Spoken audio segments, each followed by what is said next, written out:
The rights of human beings cannot be considered outside the prerogatives of governments, and the very understanding of human rights is a governmental concept. That is Andrei Vininsky. He was a Soviet foreign minister. This is an address to the UN regarding the Declaration of Human Rights 1948 and was a top advisor to Stalin. Welcome, folks. This is AllMinucOne. My name is Bill. I hope you all have had a good weekend on this very happy Monday or anytime you watch after this. So please like, share, and subscribe if you would. Make sure you're subscribed. Thank you all of those out there who subscribed recently. But do check your subscription because I had some funky stuff going on there. You never know what the YouTube algorithm or the people behind the scenes will be doing. Aside from that, today, what we're going to talk about, we're just going to get right into, and that is state idolatry or statolatry. And this is just a quick wiki article. It says statolatry, which combines idolatry with the state, first appeared in Giovanni Gentili's Doctrines of Fascism. Published under 1931 under the name of Mussolini. Actually, Mussolini wrote part of that.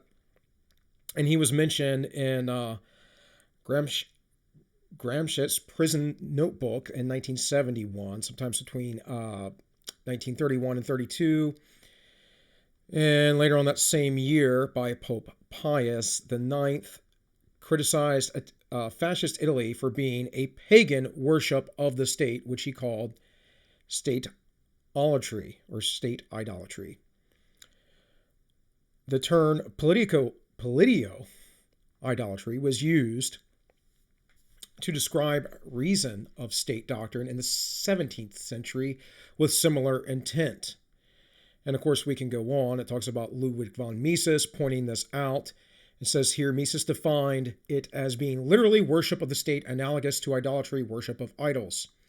It asserts that the glorification and aggrandization of the state or nation is the object of all legitimate human aspiration at the expense of all else, including personal welfare and independent thought. Expansion of power and influence of one state is to be achieved, if necessary, through aggressive war and colonial adventures, i.e. imperialism. It far exceeds the patriotism of those who recognize the right of the people other than themselves of self-determination, and might be best described as super patriotism or chauvinism. I didn't quite wasn't sure if I wanted to bring up or get into what chauvinism actually means, but it essentially is just a devotion to your leadership. And it comes from a Frenchman named Chauvin, who was a notorious believer in Napoleon. In any case, here from the book, The Reason of State. The Reason of State is a work of political philosophy by an Italian Jesuit.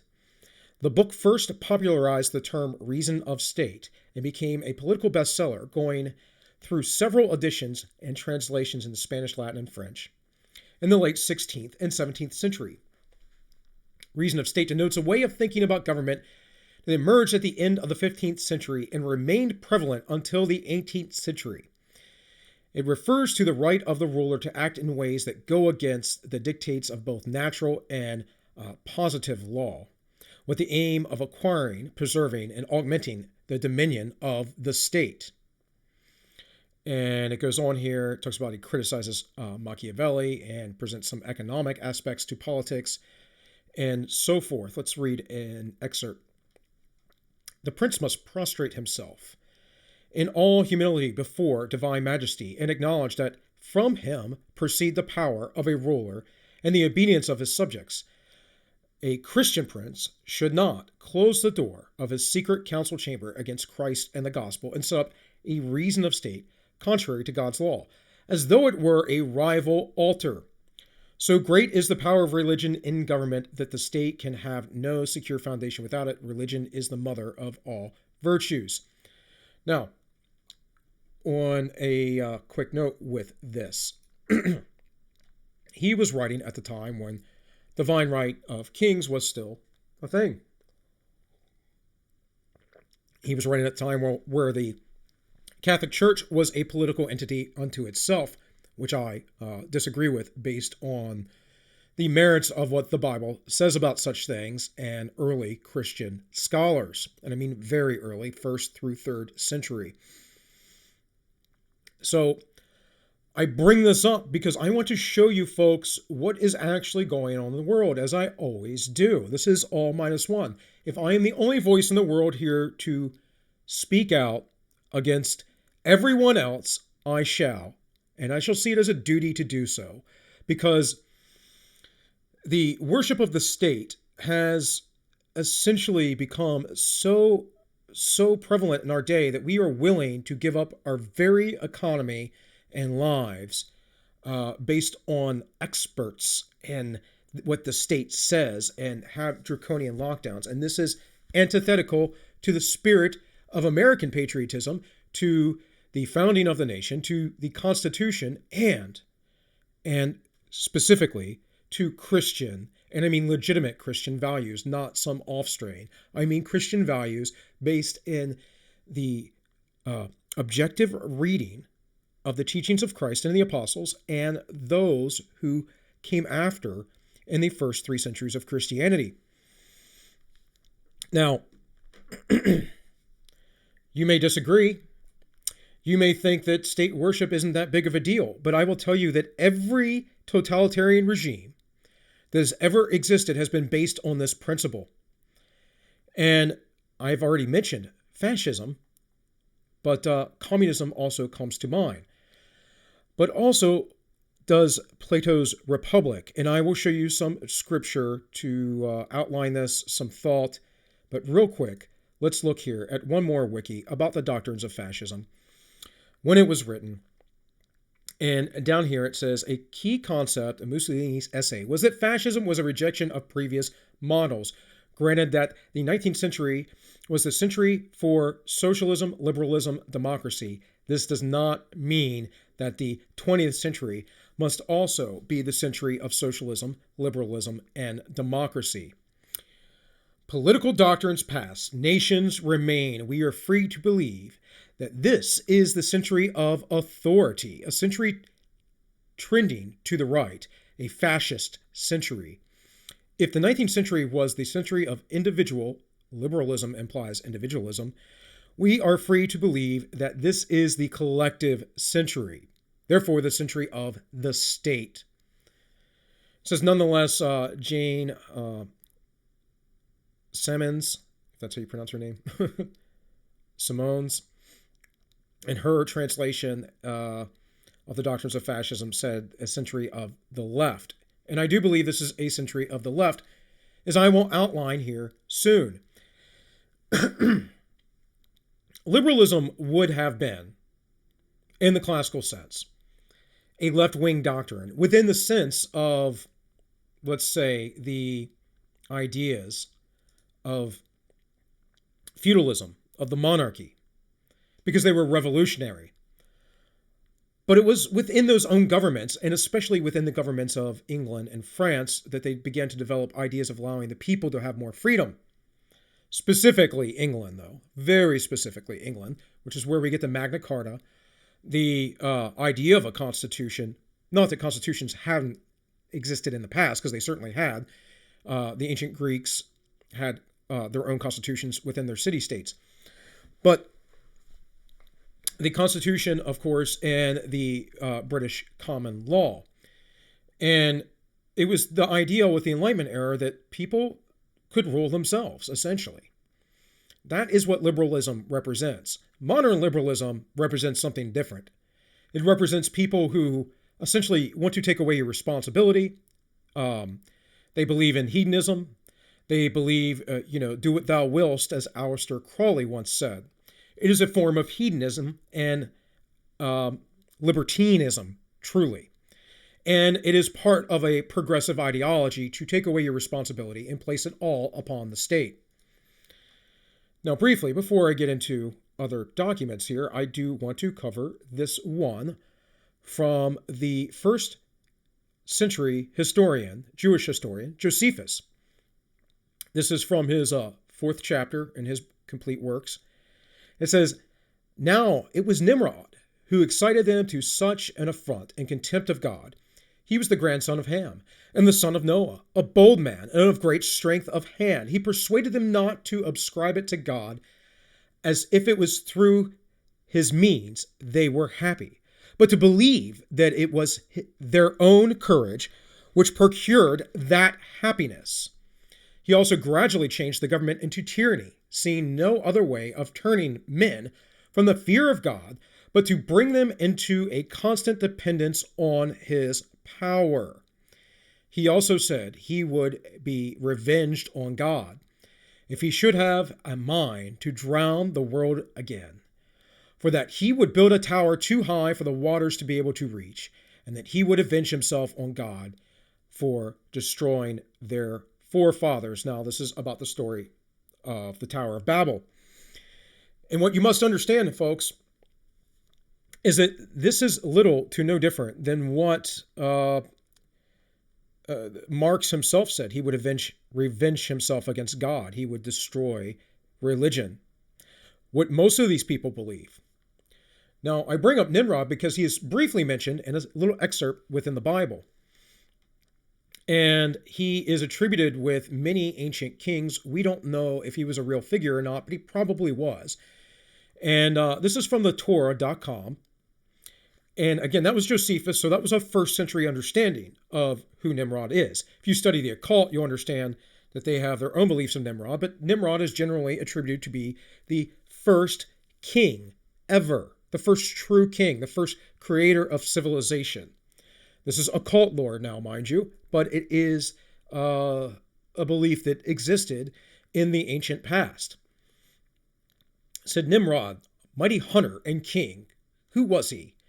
Nimrod's bio begins in the 23rd century BCE with King Sargon of Akkad and his grandson Narman Sen. That is not Carl Benjamin of Sargon of Akkad fame. That is the actual Sargon of Akkad. Now, if you don't know who the Akkadians were, they were part of the Sumerian Empire, and that would be the first known true civilization with written texts and creation stories and everything else archaeologically.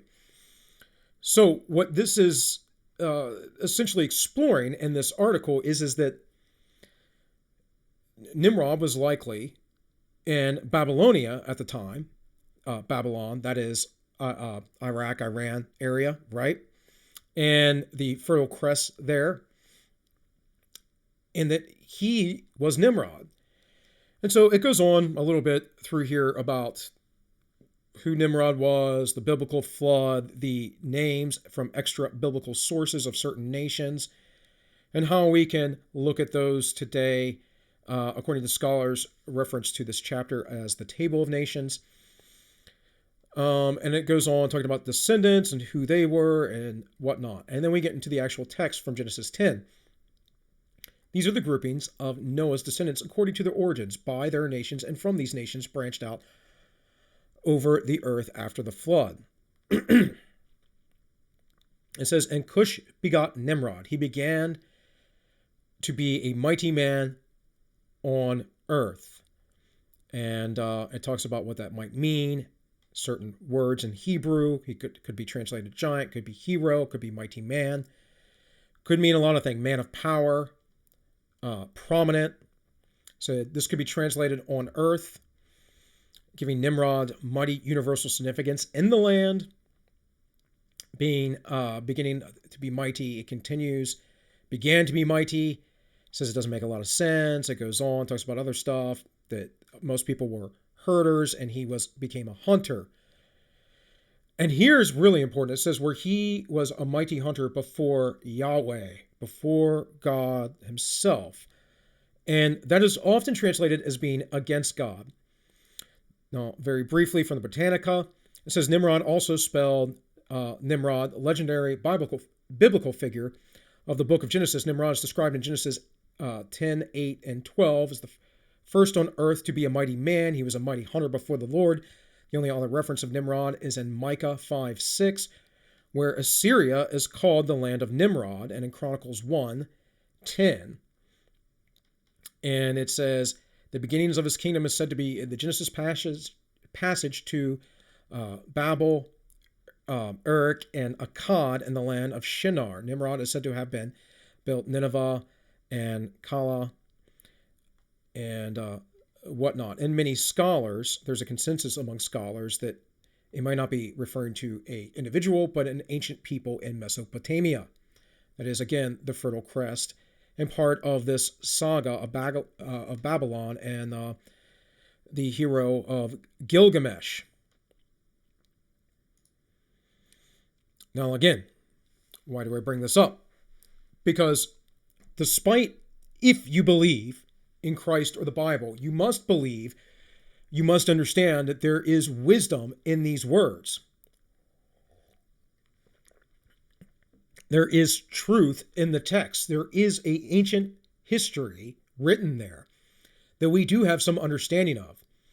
And you have to understand that this character, though very little is mentioned about him in the Bible, has been written about throughout time, and it's thought to be certain people because, again, he was the first king, the first organizer, the first to bring people and nations against God.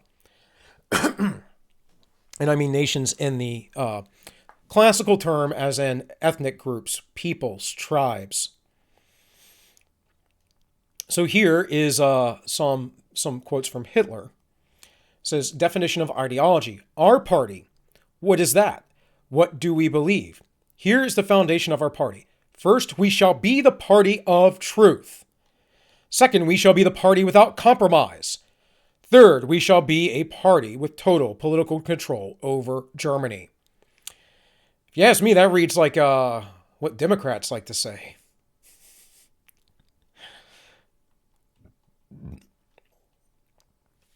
So that was a Nuremberg address in 1934. Hitler's vision of destiny, claiming the mandate of God. We are not a movement, rather we are a religion. We cannot give up what it makes life worth living. Ours is a great mission. The mission was not given to us by a worldly superior, but by God who created our nation. I am well aware of what men can do and where his limits lie, but I hold to the convictions that men who have been created by God ought to live in accordance with the will of the Almighty. No matter how weak an individual may be, the minute that he acts in accordance with the hand of fate, he becomes more powerful than you could possibly imagine. There streams down upon him the force that has marked him for greatness in world history. When I look back on the 5 years that lie behind us, I feel I am justified in saying that this has not been the work of man alone. Now, excuse me, guys, I'm a little phlegmy. Now, you may read this and think, well, gee, Bill, he's talking about the Christian God. No, he is not. The Nazis allowed Christian worship, but the state was the central point of worship. And I have outlined this before. I'm not going to rehash the same material, although I may at other points, but I'm going to give it to you from other perspectives. So first, I'm going to read a little bit from Himmler. By the way, many of these articles I'm using today are from the World Future Fund. It is a very good site on totalitarianism that is fascistic or communistic, either way, and have some very interesting stuff over there. So Himmler himself said this: we will have to deal with Christianity in a tougher way than hitherto. We must settle accounts with this Christianity, this greatest of plagues that could have happened to us in our history, which has weakened us in every conflict. If our generation does not do it, then it would, I think, drag on for a long time. We must overcome it within ourselves.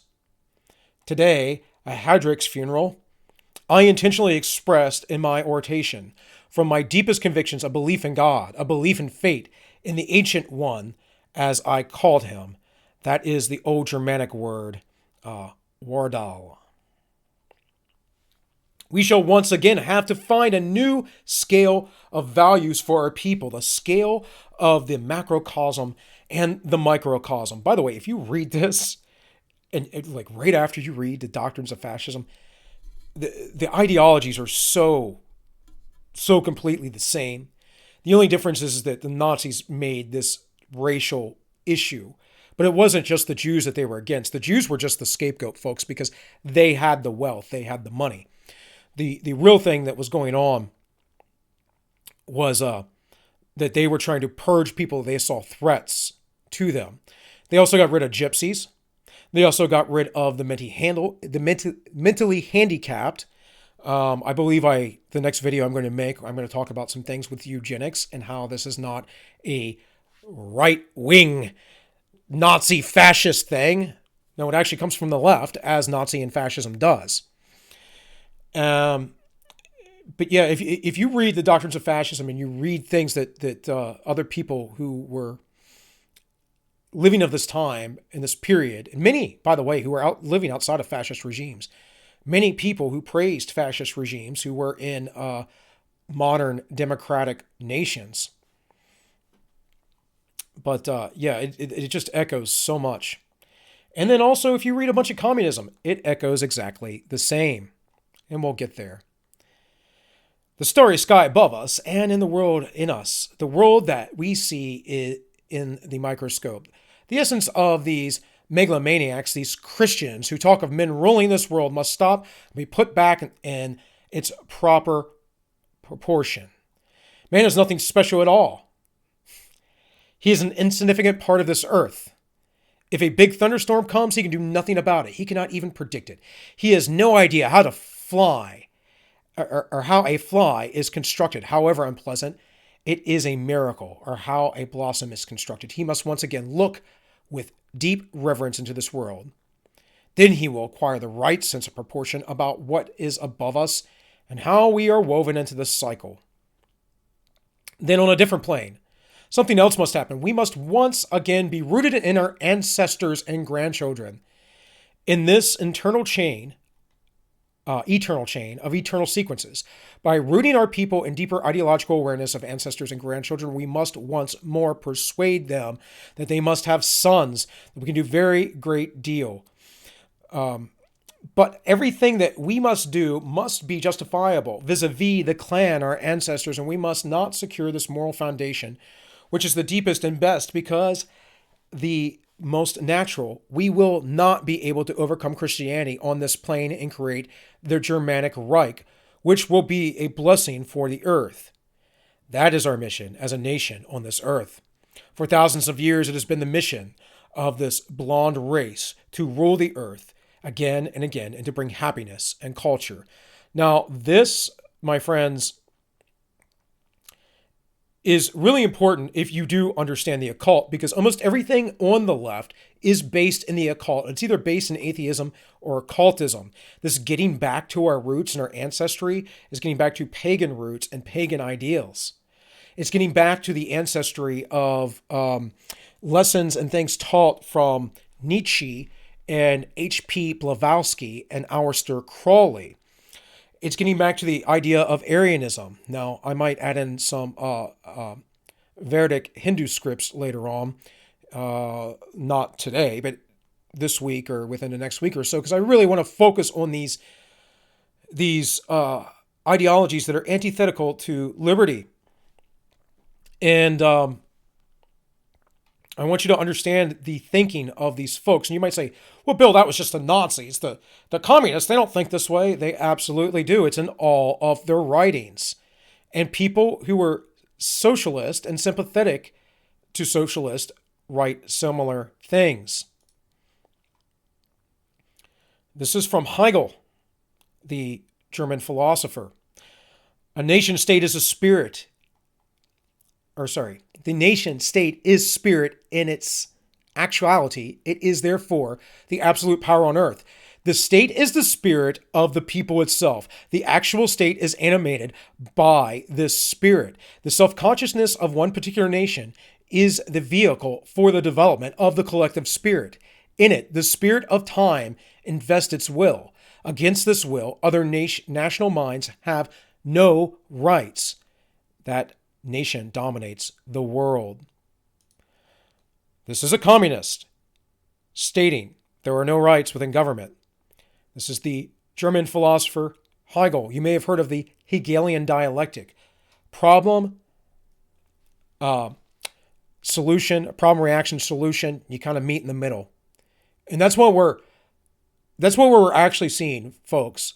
The Great Reset, the New World Order, whatever you would like to call it, the globalist takeover, the one world government, it's all Hegelianism.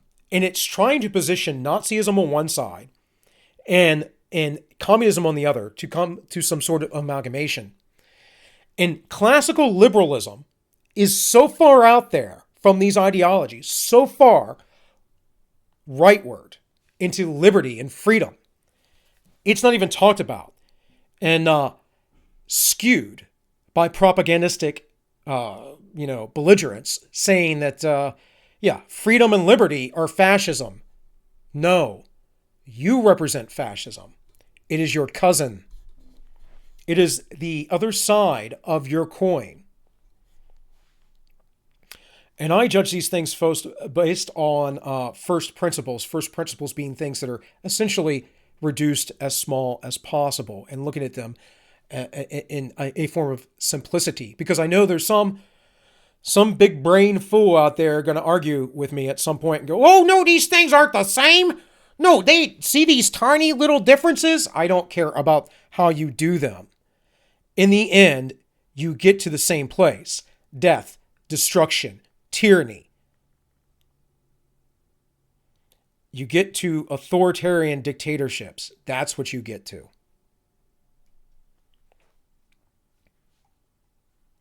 says all the worth which the human being possesses, all spiritual reality, that's attitudinal, he possesses only through the state. For truth is the unity of the universe and subjective will. And the universe is to be found in the state, in its laws, its universal and rational arrangements. The state is the divine ideal as it exists on earth. We have in it, therefore, the object of history in a more definite shape than before, and in which freedom obtains objectivity and lies in the enjoyment of its objectivity. When the state of our country constitutes a community of existence, when the subject will of man submits to laws, the contradictions between liberty and necessity vanish. The rationale has necessary existence as being the reality and substance of things, and we are free in recognizing it as law and following it as the substance of our own being. The objective and subjective will are then reconciled and present one identical, homogenized whole. That's the dialectic right there.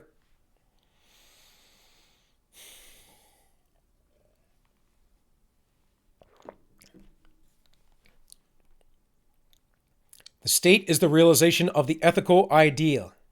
It is the ethical spirit as revealed, self-consciousness, substantial will. It is the will which thinks and knows itself and carries out what it knows. And so far as it knows, the unreflected existence of the state rests on custom, and it's reflected on the self-consciousness of the individual in return, has his substantial freedom, and the state has an essence, purpose, and production of its activity. Now,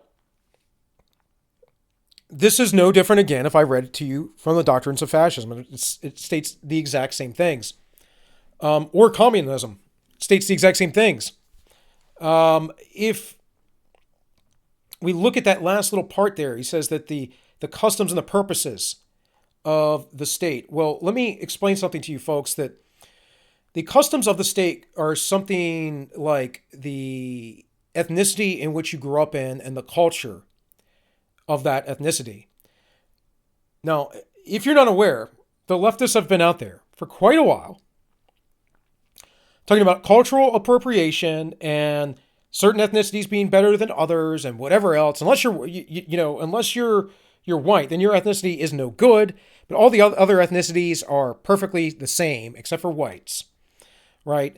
That's the kind of stuff they're talking about. And therefore, the state has to take over and take the power, and we must get rid of all identity except for within the state. This is the essence of the collectivist mindset. This is the essence of state idolatry or statolatry, right? The worship of the state as the ultimate force and power. This is utterly toxic to humankind. This will destroy you, and it is antithetical to any biblical principle, ever. This, my friends, is the Bible. This is from 1 Samuel. It's just a New International Version because it's what I pulled up and I didn't change it. So it says, when Samuel grew old, he appointed his sons as the leaders of Israel. Now it talks about how they weren't very good. It said they turned aside their dishonest gain and accepted bribes and perverted justice. They were not kings, folks. They were judges. There were prophets and judges in Israel. And they essentially adjudicated on things. But otherwise, essentially, the Israelites lived in an anarcho-capitalistic type system. So all the elders of Israel gathered together and came to Samuel at Raham. They said to him, "You are old, and your sons do not follow your ways. Now appoint a king to lead us, as such as all the other nations have." But when they said, "Give us a king to lead us," this displeased Samuel. So he prayed to the Lord. And the Lord told him, "Listen to all that the people are saying to you. It is not you they have rejected, but they have rejected me as their king, as they have done from the day I brought them out of Egypt until this day, forsaking me and serving other gods. So they are doing to you. Now listen to them." But they warned them solemnly. But then warn them solemnly, and let them know what the king who will reign over them will claim as his rights. Folks, the Bible, Christianity, and Christ himself represent liberty. And belligerent fools will twist it around to make it seem and sound like something else. And what God's saying is the people are asking for this, therefore, be careful what you wish for, but you might just get it, right? So Samuel told all the words of the Lord to the people who were asking him for a king. I'm just going to shrink this down a little bit, guys. The sheer size makes it difficult for me to read at times. It says, "This is what the king who will reign over you will claim as his right. He will take your sons and make them serve with his chariots and horses. They will run in front of his chariots. Some he will assign to be commanders of thousands and commanders of 50s, and others to plow his grounds and reap his harvest, and still others to make weapons of war and equipment for his chariots. He will take your daughters to be perfumed and cooks and bakers. He will take the best of your fields and vineyards and olive groves and give them to his attendants. He will take 1/10 of your grain and of your vintage and give it to his officials and attendants, your male and female servants, and the best of your cattle. And the donkeys he will take for his own use. He will take 1/10 of your flocks, and yourselves will become his slaves. When that day comes, you will cry for relief from the king you have chosen, but the Lord will not answer you on that day."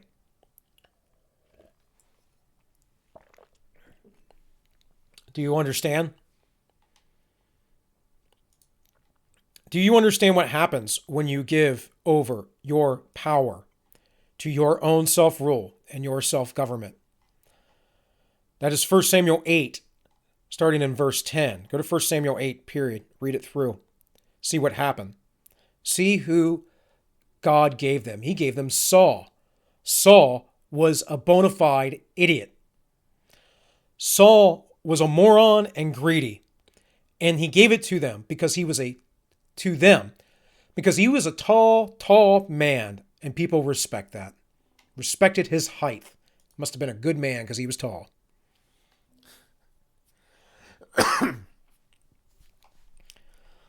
So here I have some quotes from the Early Church Dictionary. Again, for your edification and understanding and wisdom. I don't care as much. I wish you would. I wish you would explore it. But I don't care as much about your personal beliefs. What I am trying to show you is an outline of things that were wisdom that men held for centuries that we neglect and discard today. And the reason why I do that is because we have forgotten God, and we have forgotten our history, and we have forgotten our past. We just went through a century of horrible death at the hands of horrible states, and people still call for that same power because they are fools. It says, for if you have fallen in with some who are called Christians, but who do not admit this in truth, and venture to blaspheme the God of Abraham, the God of Isaac, and the God of Jacob, who say there is no resurrection of the dead, and that their souls, when they die, are taken to heaven, do not imagine that they are Christians. That's Justin Martyr. He's talking about Gnostics, folks. I'm going to talk about Gnosticism a little bit here, because as the next two paragraphs will explore, the Gnostics believed that you were saved by having the proper beliefs.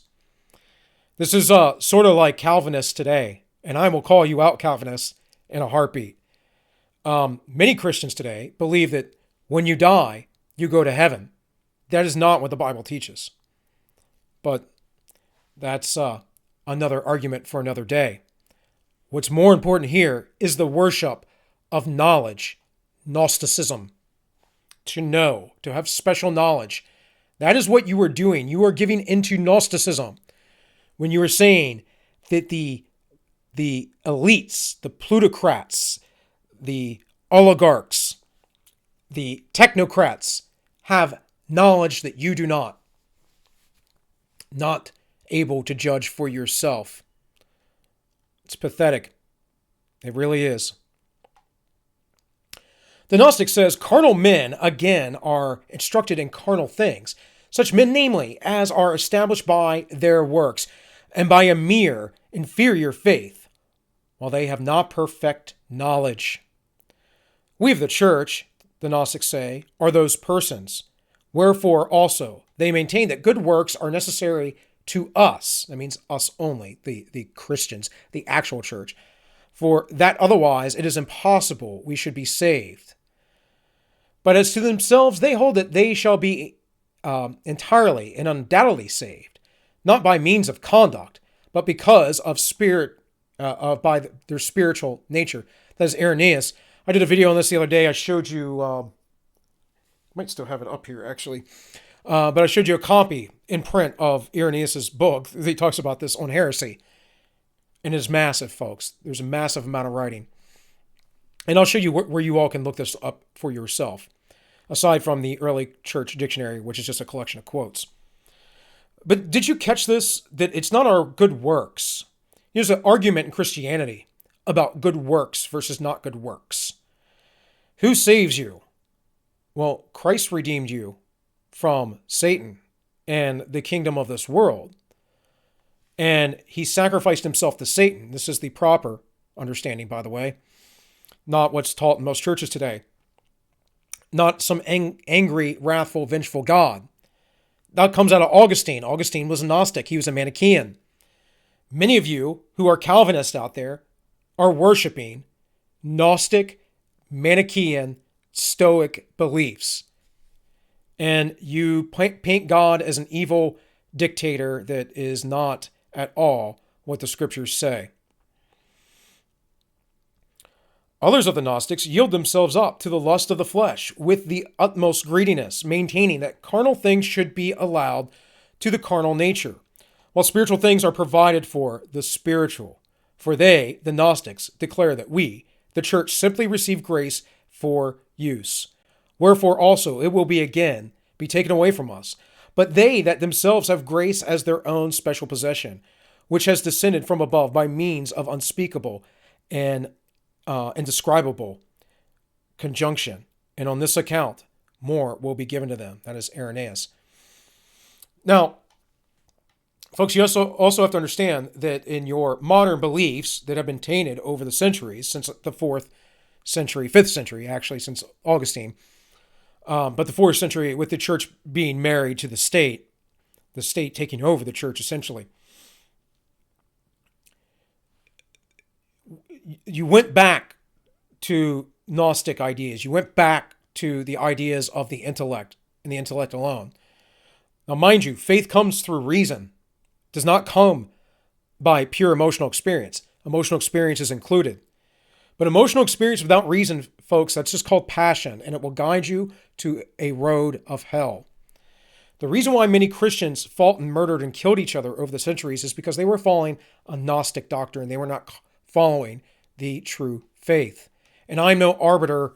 I do not hold the true faith in my own as some secret or anything like that. It is for you to find. As Christ said, the kingdom of heaven is within. It says, for God sets before every race of mankind that which is always and universally just, as well as all righteousness. And every race knows that adultery, fornication, homicide, and the like are sinful. And though they all commit such practices, yet they do not escape from the knowledge that they act unrighteously whenever they so do, with the exception of those who are possessed with an unclean spirit, and who have been debased by education, by wicked customs, and by sinful institutions, who have lost, or rather quenched and put under, their natural ideals.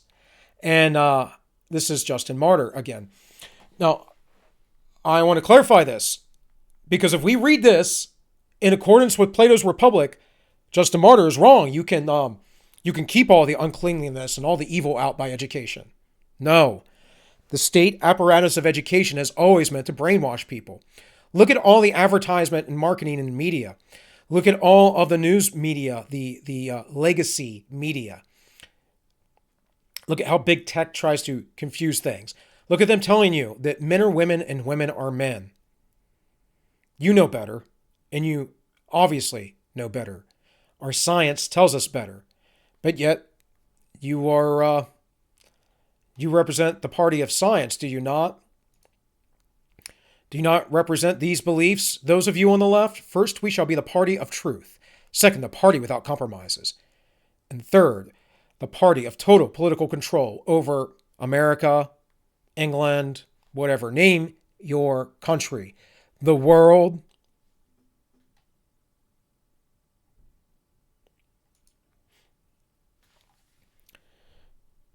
It says, for neither by nature nor by human conception is it possible for men to know things so great and divine, but by the gift from which then descends from above upon the holy men, who had no need of rhetorical art, nor of uttering anything in contentious or quarrelsome manner, but to present themselves pure to the energy of the divine spirit, in order that the divine particulum itself descended from heaven, using righteous men as an instrument, like a harp or a lyre, might reveal the knowledge of things to us.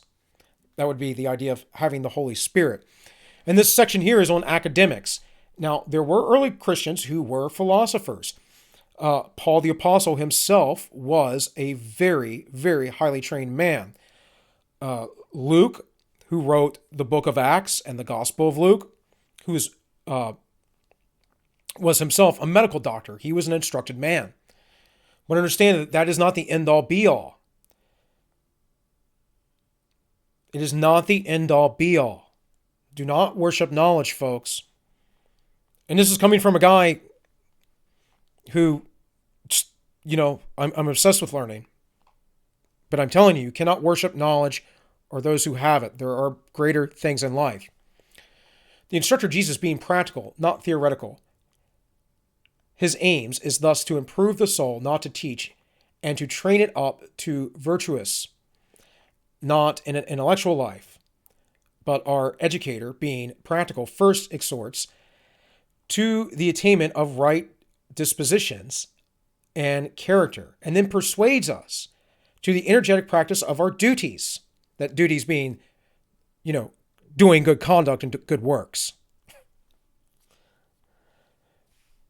Commanding on us pure commandments and exhibiting to such as come after representations of those who formerly wandered in error. And that was Clement of Alexandria, who himself was a philosopher, sold all of his books of philosophy and sold them to the poor and lived the rest of his life as a Christian instructor. What indeed has Athens to do with Jerusalem? What concord is there between the academy and the church? Well, if you ask Catholics, everything. If you ask most people, everything. Because modern Christianity is not based in the roots of the first few centuries of Christianity. It's based mostly in Gnostic, pagan ideologies. What between heretics and Christians? Our instruction comes from the porch of Solomon, who had himself taught the Lord should be sought in simplicity of heart. Away with all attempts to produce a melodic Christianity of Stoic, Platonic, and dialectic compositions. That is Tertullian. Now, folks, I just wanted to bring this up. You can go to early church writings if you want. Every single person who's considered a church father, or every writing of the early church, this is the Didache here. I had looked at this earlier, just make sure the links worked. I use this quite often if I don't have the paper references. You can go read this all online. Many different translations. Didache is from the 1st century. And we can read all of these writings here up until Origen, which was the late 3rd century. Mid-late 3rd century. Anything after that, you're starting to get further away. Now, here is a larger list with also many other writings. And as you can see beside them, they are dated. So, again, the knowledge is yours. Go fishing. Catch some fish. So, this brings me back to kind of the main topic. And this worship of the state versus God, this worship of intellect, this modern Gnosticism. Let's hear what a modern Gnostic, not quite modern, but close enough, Mr. Robespierre says, if virtue be the spring of a popular government in times of peace, the spring of that government during a revolution is virtue combined with terror. Virtue without which terror is destructive. Terror without virtue is impotent. Terror is only just, prompt, severe, and inflexible. It is then an emanation of virtues. It is less a distinct principle than a natural consequence of the general principle of democracy. Terror is a natural principle of democracy. Applying to the most pressing wants of the country, the government in a revolution is the despotism of liberty against tyranny. No, a revolution is also tyranny, folks. It is also tyranny. Is force only indeed to protect crime? Is it not the lighting of heaven made a blast vice exalted? The law of self-preservation with every being, whether physical or moral, is the first law of nature. The protection of government is only due to peaceable citizens, and all citizens in the republic are Republicans. The royalists, the conspirators, are strangers, or rather enemies. And he's doing what people have always done. He's just unpersoning, if you would, to use the leftist language, dehumanizing his enemy. Those people, the royals, the conspirators, the strangers, they're the real enemy, not us. Yeah, we might kill you and destroy a bunch of things, but we do it with good intentions in our heart. This is actually the argument that Augustine made from a Gnostic perspective, that it was okay for Christians to murder each other. You can look it up. Look it up. I would not lie to you, folks. It is not within my nature. Let's go down here. It says, the greatest purity of the French Revolution's basis, the very sublimity of objective, is precisely what causes both our strength and our weakness. Our strength because it gives to us truth's ascendancy over imposture, and the rights of the public interest over private interests. So there's no redress of private interest, like you just, The mob says, oh, your property's mine now. It's yours. Our weakness because it rallies all vicious men against us, all those who in their hearts contemplated despoiling the people, and all those who intended to let it be despoiled with impunity, with those who have rejected freedom as a personal calamity, and those who have embraced the revolution as a career and the republic as prey. The two opposing spirits have been represented in the struggle to rule. Nature might be said to be fighting in this great period of human history to fix irrevocably the world's destinies. Again, we get back to that. The destiny of the world. And France is the scene of this fearful combat. Without all the tyrants encircle you, within all tyranny's friends conspire. They will conspire till hope is wrestled from crime. We must smother the internal and the external enemies of the Republic or perish with it. Now, in these situations, the first maxim of your policy ought to be to lead the people by reason and the people's enemies by terror.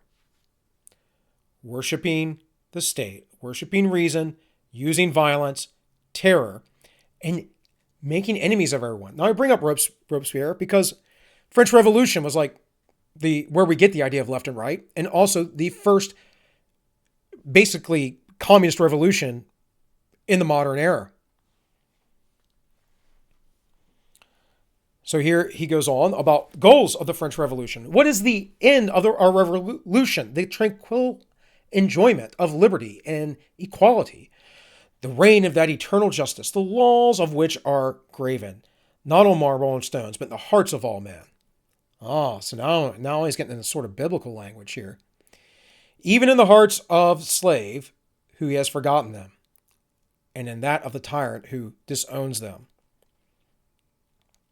We wish that the order of things were all the low and cruel passions are enchained, all the benefits and generous passions awakened by the laws, where ambition subsides in a desire to deserve glory and serve the country, where distinctions grow out of the system of inequality, where the citizen submits to the authority of the magistrate. What? The magistrate obeys that of the people, and the people are governed by the love of justice, where the country secures the comfort of each individual, and where each individual prides himself on the prosperity and glory of his country, where every soul expands by a free communication of republican sentiments and by the necessity of deserving the esteem of the great people, where the arts serve to embellish that liberty, which give them the value and support, and commerce as a source of public welfare and not merely immense riches to a few individuals. All sounds pretty good. Then he gets into we want to forego egotism, probity for false honor, principles for usage, duties for good manners, the empire of reason for the tyranny of fashion, a contempt of vice for all contempt of misfortune, pride for insolence, magnanimity for vanity, a love of glory and a love of money, good people for good company, merit for intrigue,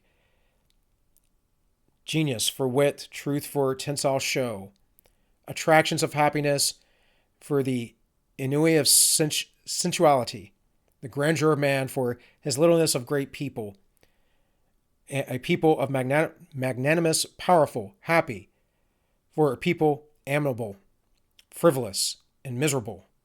In a word, all the virtues and miracles of the republic, instead of all the vices and absurdities of a monarchy.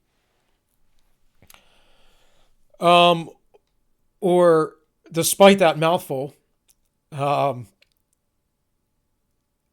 of the vices and absurdities of his supposed republic, Plato's republic. You have to understand, when he's talking about the republic and Republicans, he's literally talking about Plato's republic here. Versus the monarchy. Well, back here in 1 Samuel 8,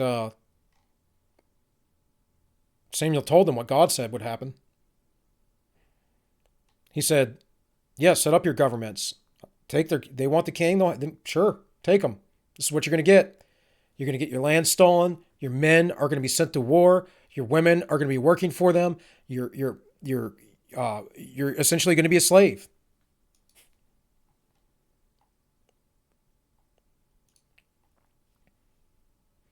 Let's read a little Marx. Communists disdain to conceal their views and aims. They openly declare that the ends can only be attained by forcible overthrow of all existing social conditions. The communists support everywhere every revolutionary movement against the existing social and political order, including established democracies. The immediate aim of the communist is the conquest of political power by the proletariat.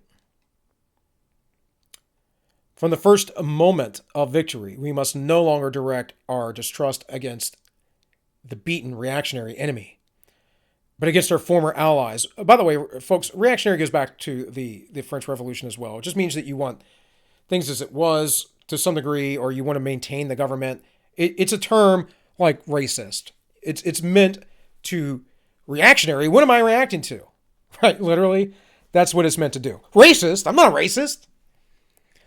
Actually, was over on Yiz the Eunuch show the other day, just impromptu. I got in the chat and they invited me on because I'm friends with them. And I don't go as hard as Yiz on some of the stuff that she talks about, although I do believe in her general message of no white guilt. The general message, it's not hers that she came up with, but because I don't think that we get to pay for the sins of our ancestors. And that's an endless, repetitive game of vengeance, folks. It lends no one to anything. And it is no different than scapegoating the Jews in Nazi Germany to scapegoat white men or white people or Europeans or whatever you want to call it. But she had Uzulu on, who was a guest, and I never spoken with him before. And I honestly misheard, but I thought he said, I'm not necessarily racist like the people in here, but he was saying something about race focused, I think is what he said. And I said, whoa, wait a minute. But that's how these things work. That's the point of them. They're supposed to be emotional. They're supposed to trigger you emotionally because emotions isn't logic. That's why you can't come to God through emotions alone. It has to be a synergy of both.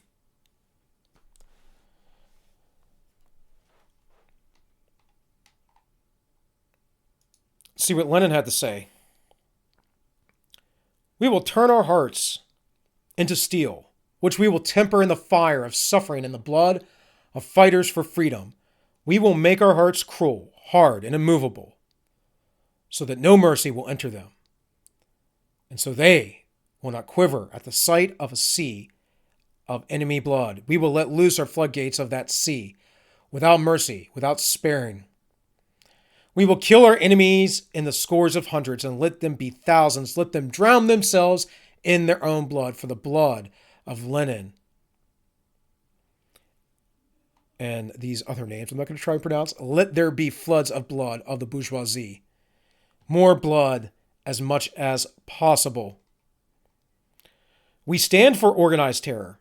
This should be frankly admitted. Terror is an absolute necessity during times of revolution. Our aim is to fight against the enemy of the Soviet government and of the new order of life. Ooh, new order, huh? Special code words. Dog whistles, if you would. We judge quickly. In most cases, only a day passes between the apprehension of criminal and his sentence. When confronted with evidence, criminals in almost every case confess, and what argument can have greater weight than a criminal's own confession? Not much, because people tend to confess for stupid reasons.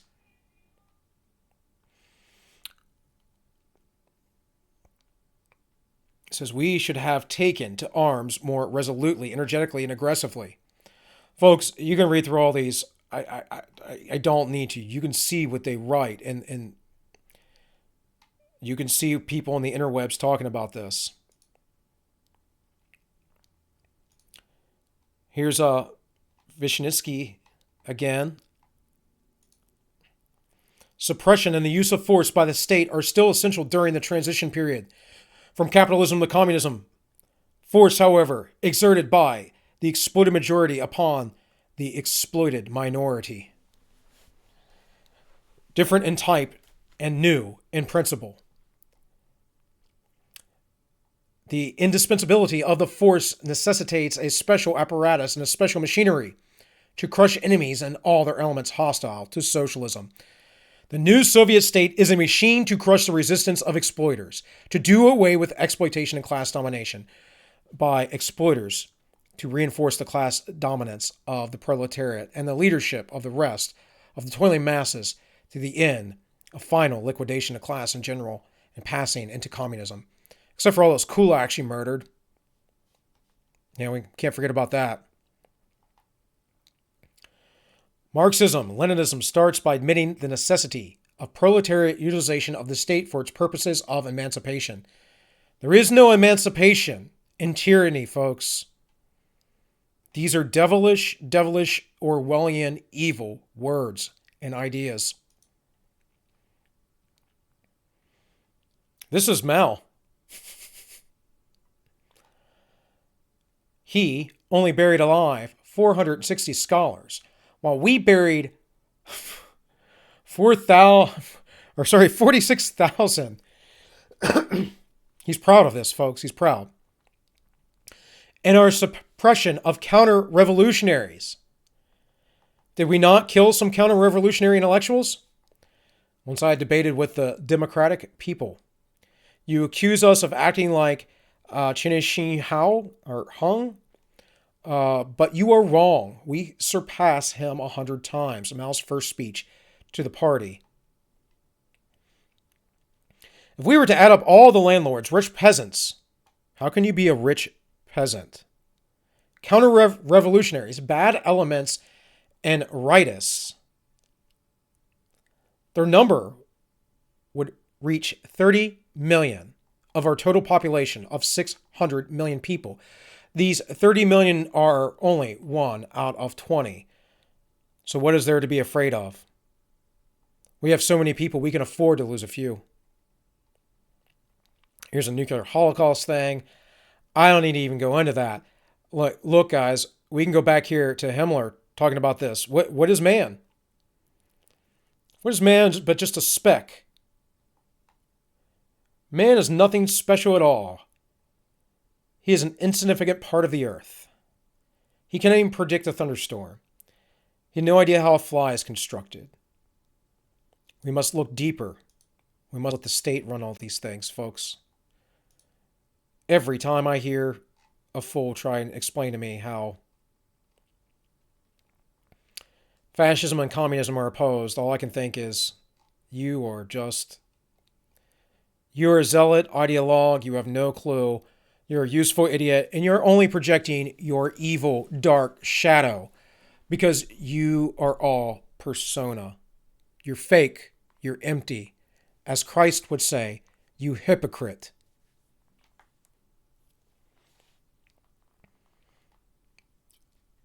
Last quote, guys. Engels. Anarchy and social production is replaced by conscious organization on a planned basis. The struggle for individual existence comes to an end. The conditions of existence forming man's environment, which up till now have dominated man, at this point pass under the dominion and control of man, who now for the first time become the real conscious masters of nature. Yeah, see, we're not under the dominion of nature anymore. Do you recall me saying this? If you watch me, guys, regularly, do you recall me saying this time and time again? That's what all this transgender stuff's about. That's what all this postmodernist stuff is about, where there is no subjective reality. That's what all the SJW stuff's about. It's what feminism's about, at least third wave feminism.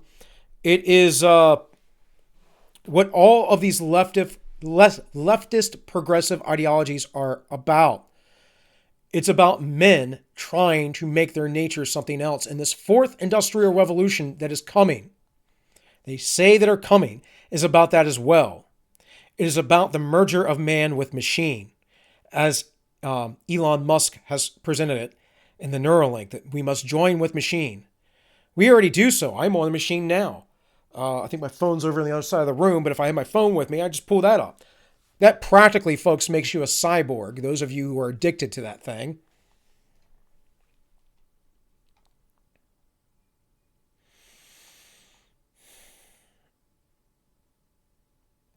says the objective external forces,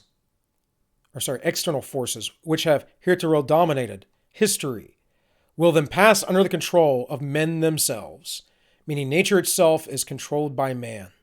Man becomes his own God, as in the Garden of Eden. You will be like God after you have the fruit from the tree of knowledge. Gnosticism, folks. It is only from that point that men, with full consciousness, will fashion their own history. It is only from this point that the social causes set in motion by men will have predominantly and consistently increasing measure in the effects willed by men, as humanity's leap from the realm of necessity to the realm of freedom. And you have to really get the deeper concepts of this. There's a lot here to unpack and unfold. I will be doing more of this over the next week or two. Because yes, there's stuff going on in the world right now, but the election is over. And I don't care to always talk about news. And if I do talk about news, often I'm talking about news, again, within the same kind of framework or perspective. That this is what these people want. This is who they are. They believe they can remold man. They can make us better. And this is why you listen to technocrats. This is why you listen to the plutocrats. This is why you listen to the experts. It's why when someone sounds kind of smart, you perk up. Maybe they know what they're talking about.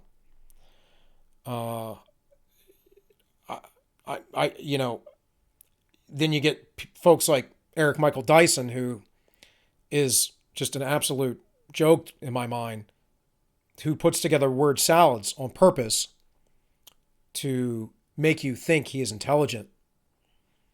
And then they would accuse someone like Jordan Peterson of doing the same when he's not doing the same at all. In fact, what he's doing is saying, look at this wisdom from the ancient past. Let's understand where we come from. There's a hierarchy. You know why the left hates that? And why they hate Jordan Peterson? And why somehow he's a Nazi, even though he says he's a classic English liberal? They say that because he is in the way. He is an enemy, like I just read to you. He does not believe that the state gets to dictate everything and all things.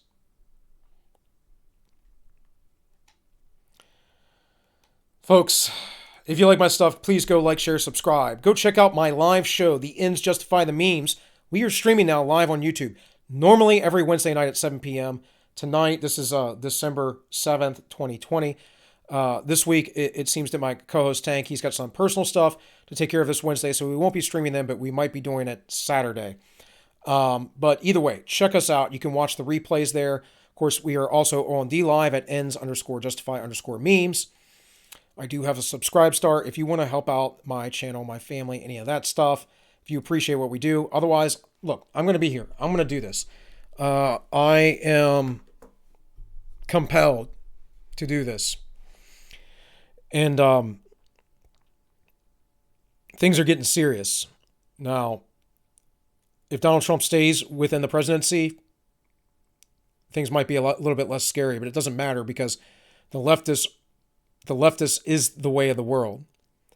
Leftism, one world government, all that stuff, it will come. It doesn't mean you have to like it, or that you can't sound the alarm, or you can't tell people to go to places to get safe. And that's important. That's very, very important. Take care of yourself and your family, folks. With all that, I wish you all well.